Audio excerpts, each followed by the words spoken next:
Anong gulat na nagpalingalinga si Joey na marinig ang mga atungal na yon. Kompletong natigilan to maging sina Ferdinand. Ilan lang sa mga security personnel ang may mga dalang barel na nagkanya-kanya agad na hugot bilang pangdepensa sa bantang hindi pa nila sigurado kung ano. Hindi ba't isang tigre lang sinasabing nakawala? Bakit parang dumami sila? Sa kabila ng takot na lulot nun sa kanila at nagawa pang magbiro ni Nolan. Hindi gayon ang tamang oras para dyan. Marahil tulad sila ng halimaw na bigla na lang sumulpot sa gitna ng gubat kanina. Seryosong wika ni Joey. Pilit kinakalma ang sarili upang hindi pahalata ang kabang nararamdaman. Kaya natin sinundan si Kina. Dagdag na paliwanag nito na kinatigil saglit ni Ferdinand. Halimaw? Naguguluhang tanong ni Nolan.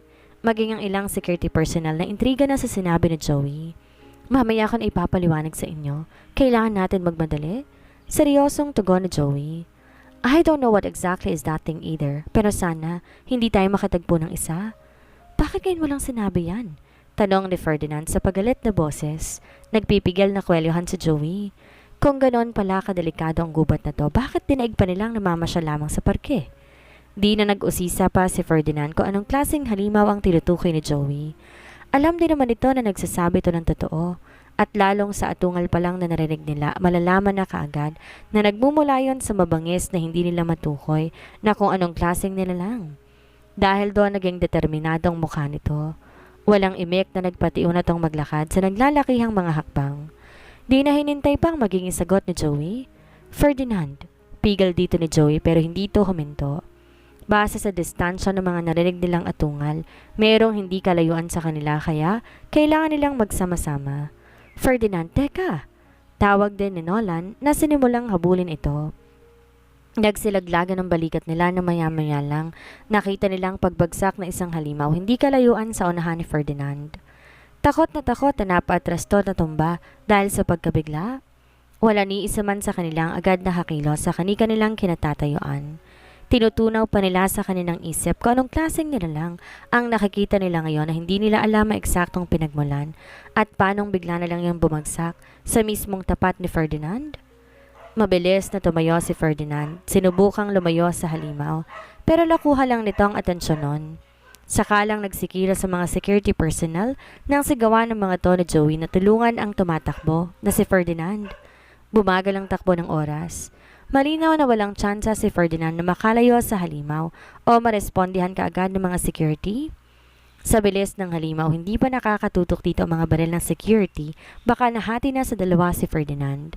Mabagal, pero ang presisyon ng halimaw at base direksyon ng kamay na pinahahaba na matutulis na kuko, saktong-sakto sa katawan ni Ferdinand. Yon ang nakikita ngayon ng babaeng nakatayo sa isang sanga ng puno. Nakasuot to ng puting maskara. Sabay ng paghugot nito na espada sa likod ay ang panandaliang pagkinang ng mga mata. Sa sumunod na segundo napahinto ang halimaw habang iniinda ang pagkakaputol ng kamay nito, sabay ng pagbagsak ng katawan sa lupa. Nagsihinto sina Joey kung saan sila nakatayo ngayon. Pare-parehas na nagulantang sa nangyari sa halimaw. What happened? Naitanong na lang ni Nolan sa gulat na mukha. Katulad ng mga kasamahan, wala itong kaide-ideya sa kung ano nga ba ang tunay na nangyari. Sobrang bilis nun at parang kusa na lang namatay ang halimaw dahil hindi naman nila nakita kung sino may gawa nun. Si Ferdinand na patuloy pa rin sa pagtakbo habang nagsisisigaw ng tulog na hinto rin na mapansin ang pagkikitla ni Joey. Lakas loob, lumingon to sa likuran at nagulat na makitang magkahiwalay ng ulo at katawan ng halimaw. Ano nangyari? Sinong? Tanong nito sa nauutal na boses. Dahil sa matinding takot, bumigay ang tuhod nitong dapat kanina hindi nito ginamit pa para makatakbo. Napaupo ito sa lupa. Makaraan na ilang saglit na paninigas nila sa kanilang kinatatayuan, sumulpot sa kanilang harapan isang babae na nakamaskara na lalo pa nilang kinasindak. Pare-pareha silang napaatras. May ilang sumubok na tutukan to ng baril, pero dahil sa matinding takot sa kakaibang pangyayaring yon, hindi sila hinayaan ng mga nanginginig na kamay. Go back. Makakasagaba lamang kayo. Sambit ng babae sa seryosong boses. Pero kung gusto niyong mamatay, you're free to go. Napanunok si Joey. Gamit ang natitirang lakas ng loob, sinubukan nitong padaluyan sa lalamunan ang garalgal nitong boses. But my niece is still in there. Wika nito sa nauutal na boses. I and Zeus will take care of her. Sarili niyong alalahanin ninyo, sambit nito. Kung gaano to kabilis sumulpot, ganon din to kabilis na naglaho sa kanilang paningin. Napaupo rin sa lupa si Joey dahil sa panghihina ng tuhod. Nakahawak si dibdib na napaisip to sa sinabi ng babae. Kakilala ba yon ni Mr. Lawrence? Sa malawak na espasyo na bahagi ng gubat, nagtipon-tipon sa gitnang halos 400 mga young masters. Napagdesisyonan ni Zeus na dalhin sila doon para malinaw na nakikita niya ang mga ito habang binabantayan na maaaring bawat labasan ng halimaw mula sa kasukalan. Kasama ni Alona at Jacqueline si Kina habang pinapalibutan sila ng mga young masters. Don't worry ladies, as long as I'm here, hindi kayo masasaktan ng mga kakaibang nilalang na yon. Wika ni Adonis na isa sa malapit sa kinaroroonan nila. Kinindatan pa nito si Alona kaya naman bigla na lang tong nagkaroon ng bukol sa noo pagkatapos ay humandusay sa lupa. Tinulungan to ng iba para makatayo. Pervert? Usal ni Alona pagkatapos muling naupo sa tabi ni Kina habang pinapagpag ang mga kamay. What are you doing? Tanong ni Jacqueline habang pinagmamasdan ang nakapikit lang na si Kina. Para tong nasa estado ng pag-meditate. Shush, I can see them. Saway nito kay Jacqueline. Nagtatakang nagkatinginan sa isa't isa si Alona at Jacqueline. See what? Tanong ni Alona. Yumuko rin to sa harapan ni Kina upang pagmasdan ang mukha nito tulad ng ginagawa ni Jacqueline. Ang mga halimaw, malapit na sila. Kaakibat na nagugulumihanan nilang mukha ay ang pagtataka sa kakaibang kinikilos ni Kina. Nakikita't nalalaman nito ngayon ang lokasyon ng mga halimaw. Are you for real, Kina? This is not the right time kung nakikipagbiroan ka lang sa amin. Wika ni Jacqueline, kompletong hindi naniniwala kay Kina. Mas lalo silang naguluhan na magsimula tong magbilang. In 3. Narinig yon ng ilang young masters na malapit sa kanila, kaya't nakiusisa na rin ang mga to. 2. Napalunok na lang sa Jacqueline dahil sa pagiging weirdo ni Kina. Kung weirdo to sa mga nagdang araw, mas lalo pa ngayon. Gayunpaman nadadala pa rin ito sila kaya hindi nila maiwasang kabahan. And 1. Patuloy nito at mabagal na dinilit ang mga mata na panandalian pang purong kulay puti. Nagsitayuan lahat ng balahibo ni Jacqueline na makita yon samantalang namilog naman ang mga mata ni Alona. Kasunod nun mula sa ibabaw na anggulo ng kinaroroonan nila, makikitang sabay-sabay na pagsulpot ng mga halimaw mula sa iba't ibang direksyon. Tila pare-parehas na iisa lang ang layunin ng mga to base sa patutunguhan ng mga to. Sa eksaktong kinaroroonan ngayon ni Kina, sa paningin ni Zeus, mabagal lang ang mga itong kumikilos. Di niya alam pero wala siyang nararamdamang kaba ng puntong yon o kahit na anong emosyon. Ang nasa isip niya lang protektahan si Kina, wala nang iba. Pinikit niya ang kanyang mga mata, pinapakiramdaman ang napakabagal na paligid. Sa kanyang sariling oras, 10 segundo siyang nasa ganong estado. Sa muli niyang pagdilat, makikita, pinupuno ng kulay asul na apoy ang kanyang mga mata. Kaakibat ng determinasyon, napasdangin ang lahat ng halimaw na yon.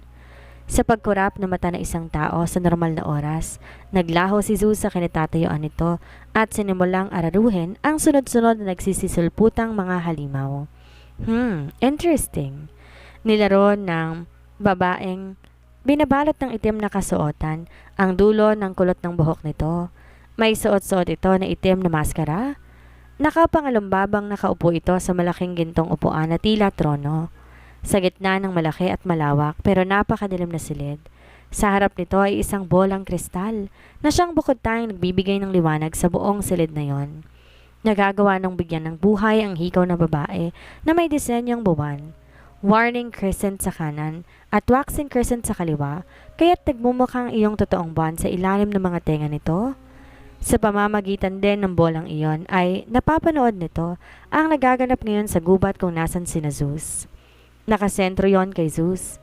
Opo madam, pinoprotektahan ng lalaking yan ang Divine Maiden, kaya't napag-isipan kong siya munang puntiryahin. Pero hindi ko akalaing meron siyang kakaibang abilidad. Paliwanag ng boses ng lalaki sa magkahalong magalang at may pagkadismayang tono. Hindi malaman ang eksaktong kinatatayuan nito dahil sa dilim ng silid. Huminto ang babae sa ginagawa nito at umayos ng upo. Ang pakurbada ng katawan nito ay bumabagay sa suot nito na itim na gown.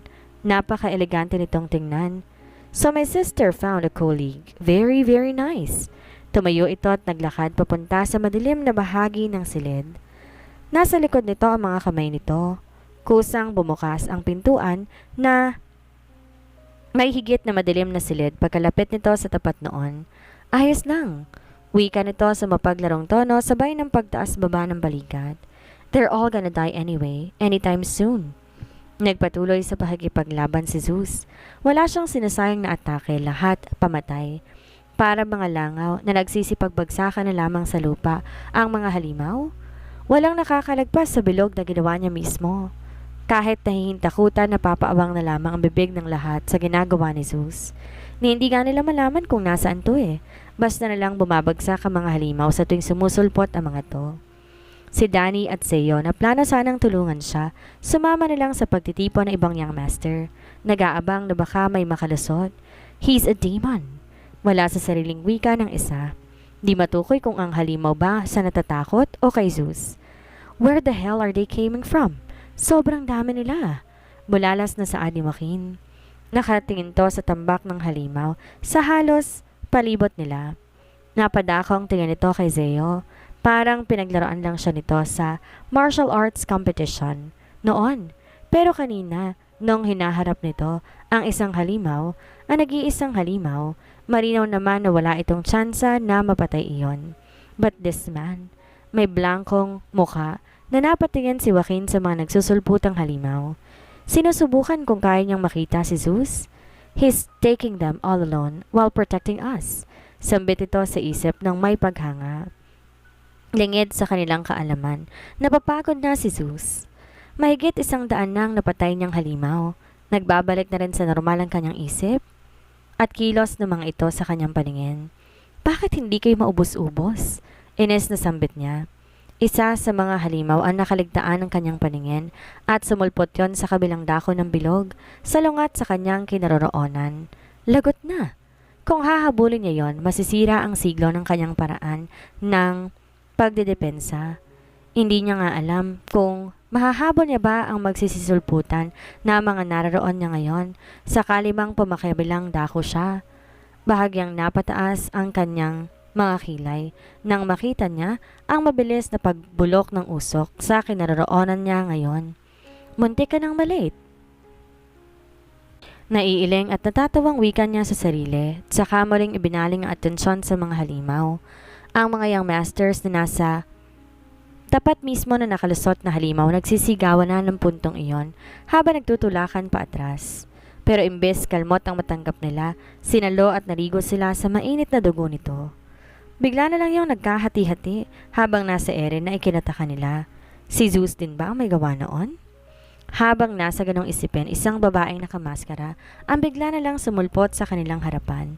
What the heck? Napaatras si Joaquin sa sobrang pagkabigla. Gumilid ito na maglakad ang babae papunta sa loob ng kanilang pinagkukumpulan habang bitbit ang dugoang espada. Sino siya? Paano siya nakapunta rito? Takang tanong ng isa. I think she's the one who killed that monster. Sambit ng isa sa kinakabahan at sa parehong pagkakataon may pagkamanghang tono. Diretsong lumapit ang babae kay Kina kaya't sinubukan ni Alona na harangan ito. Stop right there! Anong kailangan? Natigilan at nagulat ito nang bigla nawala ang babae sa harapan nito. Ang naging reaksyon na nga lamang nito. Nalipat ang pwesto ng babae sa tabi ni Kina na kayoko habang nakikipagtitigan dito. Nagulantang silang lahat sa nakita nilang iyon. Napamura pa ang ilan. Hindi rin nagtagal, tumayo at naglakad din agad ang babae papaalis na walang sinasabi na kung ano. Para lang nitong tinititigan si Kina. Mas lalo pa nitong nagugulumihanan dahil doon. Nag-usap ba sila sa pamamagitan ng kanilang isip? Nakayakap sa sariling tanong ni Jacqueline. Nakataas ang isang kilay na nilingon to ni Alona bago muling ibinaling ang tingin sa misteryosong babae. Gaya ng ginagawa ni Zeus at Kina, tanong nito sa isip. Mabilis na nilapitan nito si Kina upang tanungin, Who is she? Kilala mo ba siya?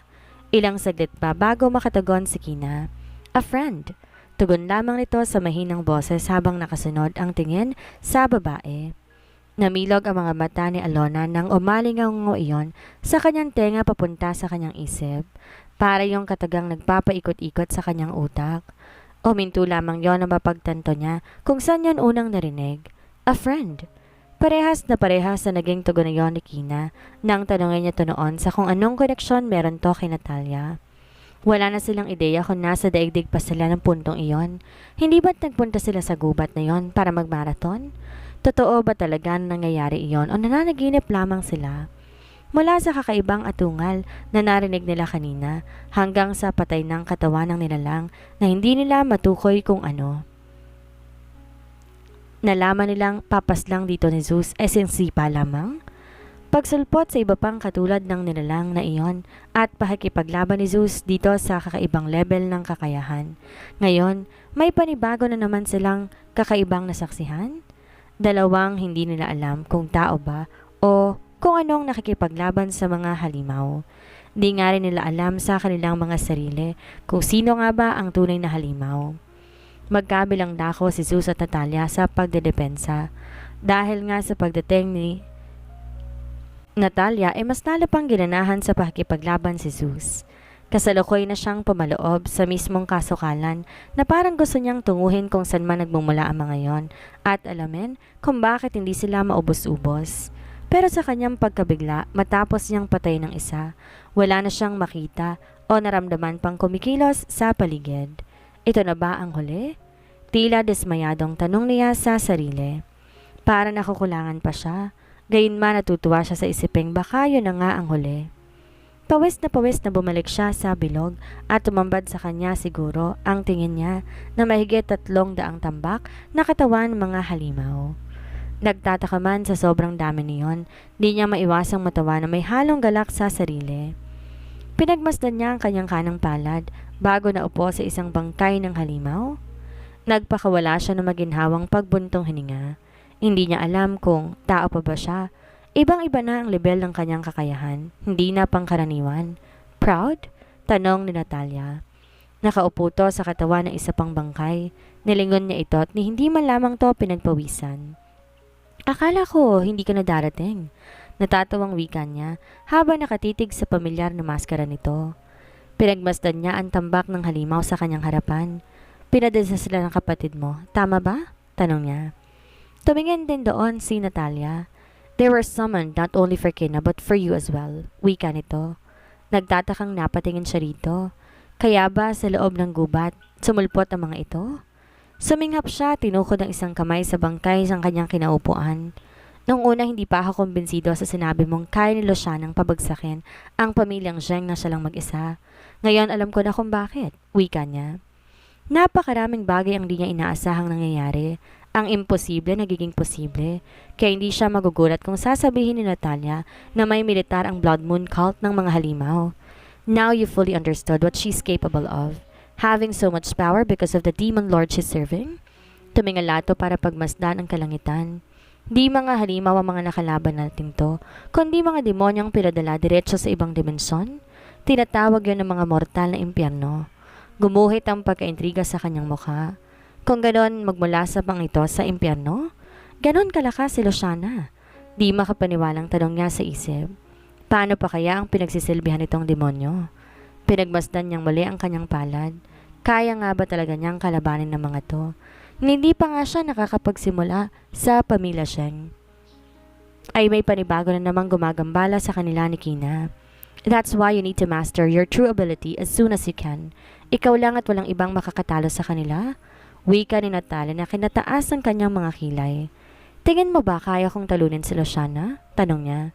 Mahina tong natawa. I don't know. Kibit balikat na tugon nito na kinabagsak ng balikat niya. Pero sinabi mong yon ang sabi ng propesiya. So malamang kaya mo nga. Natatawang sambit nito. Ilang saglit tinitigan niya ang gilid ng maskara nito bago tumingin din sa kalangitan. Sa palagay mo ba magagawa akong ma-unlock ang pang-3 baitang? Tanong niya makaraan ng ilang saglit na pananahimik. It is entirely up to you. Kung handa kang tanggapin ang tunay na ikaw, madali mong magagawa yon. If you truly are, kahit kumarap ka na isang beses, magagawa mo yon. And if you do, higit pa sa kakayahang meron ka ngayon, ang magagamit mo at magkakaroon ka. You can easily defeat Jason Zheng on your own. Might as well the Blood Moon. Napakunot ang noon niya sa sinabi nito. Kung ganun, ba't di ko pa nagagamit ang buo kong potensyal? Matagal ko nang tanggap ang tunay kong katauhan, umpisa pa lang ng pagsasanay, hindi ba? Ang tanong niyang yon na unang tinugon ng pag-ihip ng hangin. Tangay ang balansang amoy ng dugo, nagmumula sa bangkay ng halimaw. Narinig nila ang boses at bulungan ng mga young masters sa kabilang dako at ang ila'y tinatawag siya sa pamamagitan ng apelido.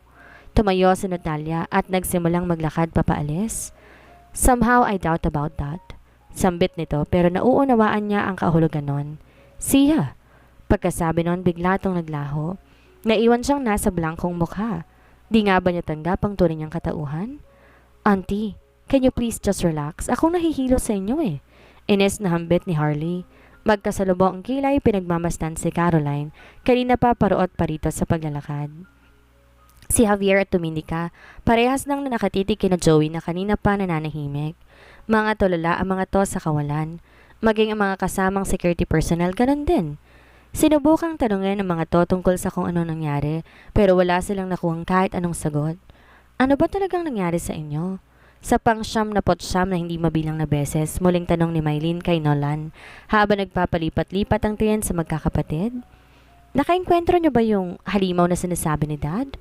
At sa pang-siyam na hindi rin mabilang na pagkakataon, katahimikan ang tugon ni Nolan. Makalipas na ilang saglit, nakarinig sila ng ingay na nagmumula sa may bukana ng gubat. Ang mga young masters iyon. Nagkakatuwaan ng iba sa mga totang iba nagbibiroan pa. Iilan lang kakikitaan na may bagsak na balikat. Parang wala lang naganap kung anong kakaiba sa kanila sa loob ng gubat, tulad ng inaakala nilang nangyari sa mga to. Sinalubong ang mga to ni na Dominica. Nagtataka pa sa inaastan ng mga to. Talaga bang nakaengkwentro ang mga to ng kakaibang nilalang? Ba't parang napaka-natural lang ekspresyon ng mukha ng mga to? Ayos lang ba kayo? May mga nasaktan ba sa inyo? Salubong ni Dominica sa mga to sa nag-aaral ng mukha. Kung nagkataong isa man sa mga tong na disgrasya, tiyak, marilintikan ang buo nilang pamilya. Kina! Tawag ni Caroline habang nakikipagpatintero sa mga young masters. Hinahagilap ng tingin kung nasa ng anak. Nasan si Kina? Kasama niyo ba siya? Isa sa mga young masters ang tumugon. Thanks to Mr. Lawrence. Nasa mabuting kalagayan ng inyong anak, Mrs. Alanis. Don't worry, they will be back soon.